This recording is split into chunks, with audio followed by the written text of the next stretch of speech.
Hello mga Mima! Kaka-out nga lang namin sa trabaho at nagkayayaan kaming kumain ng dinner dito lang malapit sa ospital na pinagtatrabahuhan namin.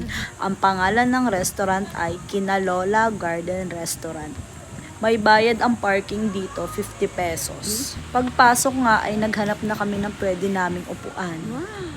Nagdesisyon kaming kumain na lang dito sa loob dahil parang may malakas na ulan na parating at mababasa kami sa labas.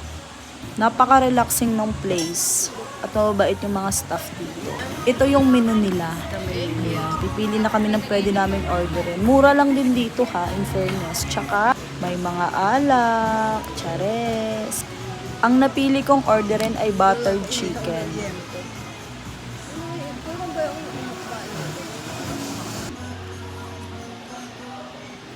Tamang selfie lang habang naghihintay ng order. Ito yung mga kasama ko. Ayan, mga ka-work ko, mga nurses.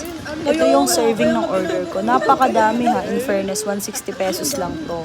Mura na, masarap pa. Re-rate ko siya ng 9 out of 10. Tanungin natin yung mga kasama ko kung anong rate nila sa mga in-order. May. 8. Yeah. Ikaw. 8 lang. Kanina sabi mo na. Ikaw. 9.9?